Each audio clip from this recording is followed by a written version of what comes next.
The following program was produced by an independent community producer. The opinions expressed do not necessarily reflect those of the QATV staff or board of directors. QATV, in compliance with FCC regulations, is prohibited from exercising control over the content of independent, member-produced public access programming.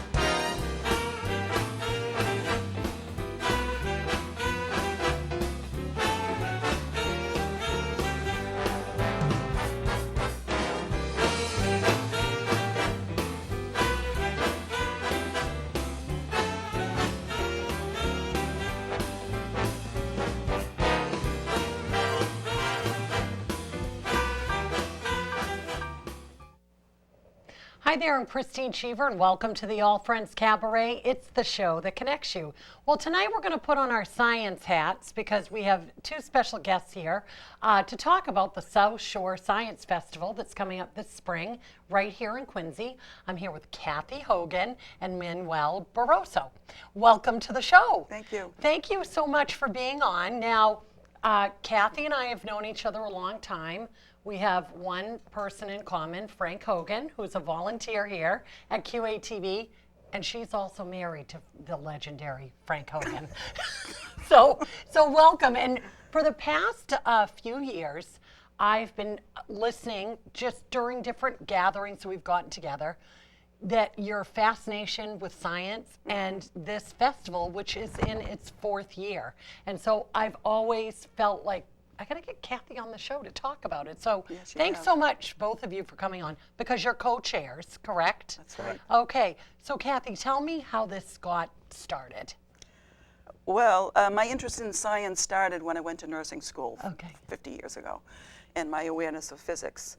And I went into teaching when I was 40, so I started thinking more along in terms of teaching some science. And then when I started an athletic scholarship at Boston College for my uncle 20 years ago, I started to see the potential in learning physics through sports and games. Yes. And several years ago, 4 years ago, I joined the Quincy Center for Innovation, and I was hoping to do some collaboration with people there. And I met Eric Brown, who had met someone from the Cambridge Science Festival, and he said they were looking for people to be part of it. He says, let's do a science festival. And I said, let's do it. All right. And then Manuel joined right in. And did you guys meet at the Innovative? That's right. Yes, Yes, Innovation right. Center. Yep. Okay. And so you both have, what is your passion for science and? Well, my passion is for technology and science, and yes. Taking all the advantage of all the things that are created and how they can help to have a better life for all the kids, and also even people that didn't have opportunities before. Like you can see across Asia and Africa now how they can, through that technology, they can achieve things that they don't even imagine before. And it's spread out. And have you found this passion through your education, to start, or is it through your work life into adulthood that you've? Both through my education. I am systems engineer as a background, and yes. Just doing that, it was amazing. That originally I wanted to be a civil engineer, but then just doing these takes for a while to create something. Then I discovered systems engineer, that you can simulate and create things very rapidly, right? And innovate and continue to do innovation very.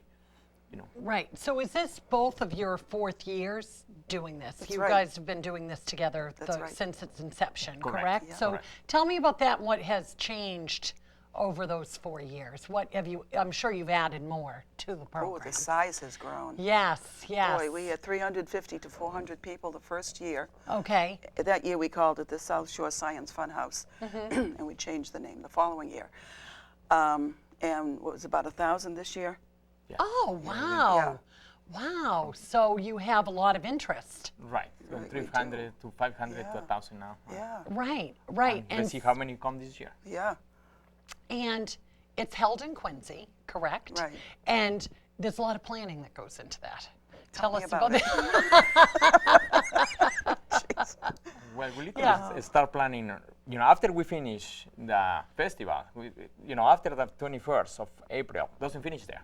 Yeah. We actually get with the volunteers to collect the pictures and share the people, to share with others Right. what happened there. Right. But then we come to we recognize all the volunteers, and then Kathy and we do a special event to recognize. It's over 100 between including presenters and volunteers that come to that recognition event. And right at that moment, that's around October, we kick off the planning for the following year. Oh, right. And so tell us what your objective is and what you hope that, if a family's out there, what do they hope to gain by attending? I'm sure a lot. Well, from my own point of view, I'm trying to help kids understand that the things that they do for fun, their sports, their games, and now I've gotten into the science of sound and the science of light, which brings in the arts and stories too, that science is all around them, and it's just being aware of how to look for it. And when you've got that key, then you can open up so many doors and things. I mean, just the most basic thing of the forces of pushing and pulling and turning. Very basic physics forces. Every time, if you're aware of that, every time you go through a push, what are those push doors called? Yeah. Like a swing door. Yeah, Yes, right. I It says know what you're push on saying. it, know, and when you push it, you're giving it a physics force of pushing. Right. And when you pull on it, and to be aware of that little fact reinforces it every time you do that. Right. I mean, that's a great way to open your eyes to the physics around us. Right.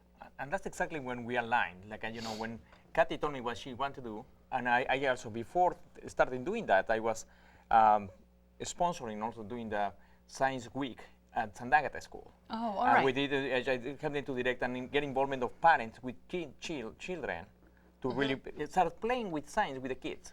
The reason is that I discovered with my kids that by playing little fun games, they start getting all these concepts of science and technology just by playing. They don't even notice that, but they become familiar with it. In the Museum of Science, that also was part of the event last year, there's a lot of things that kids can interact with. And then what's important is, as the more familiar get the kids with science, as Kathy said, they are more ready to get new challenges. They don't reach the teenagers to say, finding new things. It becomes natural, second nature to them. Right. And then they really start involved. And what will happen is, the more advanced they get, the more opportunities they will have. Sometimes I get a little sad when some parents tell me, my kid's going to be just a technician because he's not ready to be an engineer. I say, what do you mean he's not ready? So all the kids have the same opportunity. They need a bit of a push or Exactly. just exposure to it. Exposure to it. Yes. And then you as a parent, making fun with him. So for a kid, it's important that the parents spend time with them. So you tell them that something is important for you as a parent, the kids will love it. So do kids need to have a real, I always think of science and go, the STEM. Tell us about STEM, because that's science, Technology, engineering, and math. And there's a new version, it's STEAM, and the A stands for the arts.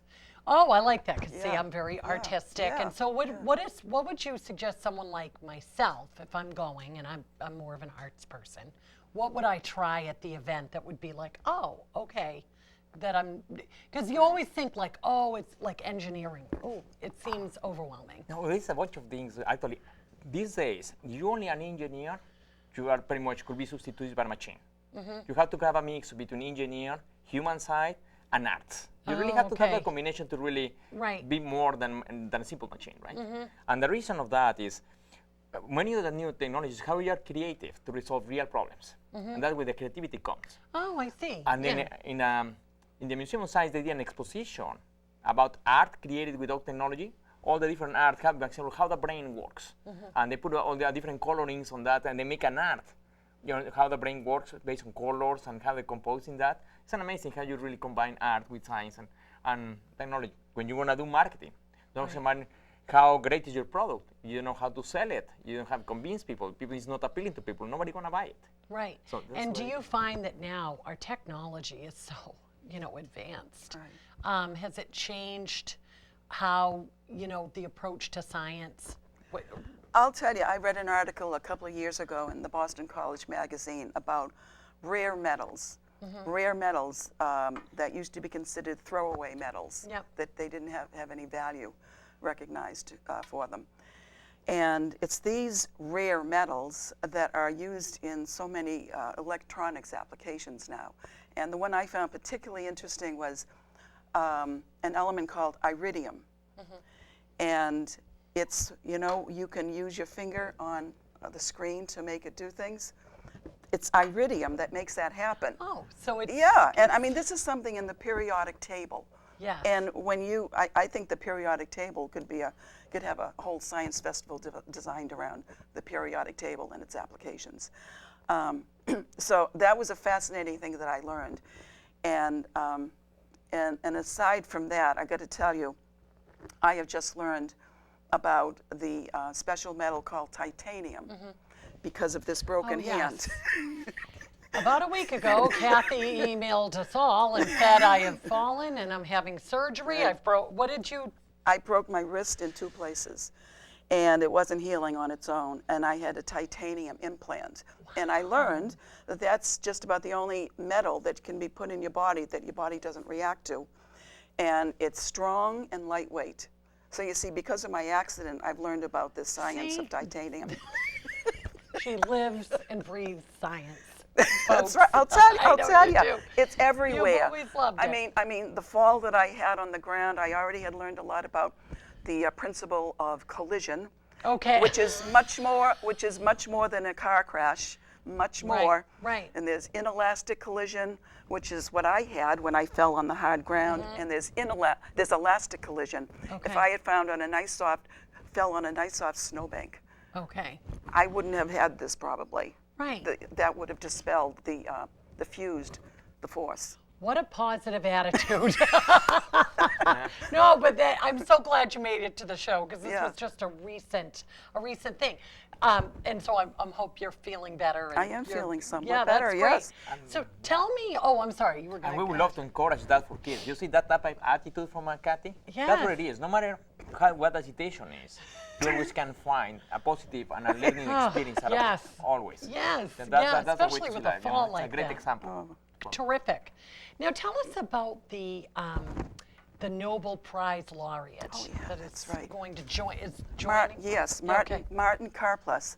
He received the award in 2013, and quite frankly, I don't fully understand all the science involved in it, but I do understand enough to tell you that he has done work in the amino acids, which are the building blocks of proteins. All right. And what's the other thing? It's the understanding the electronic structure, geometry, and dynamics of molecules of chemical and biological interest. Okay, so is he coming to talk? Yes, and to talk about his work, to take questions. And this is the first time that we've had a Nobel laureate coming to speak. Wow. Yeah, and Ed Shapiro, he lives in North Quincy, and he has contrived this Nobel laureate's high school visits.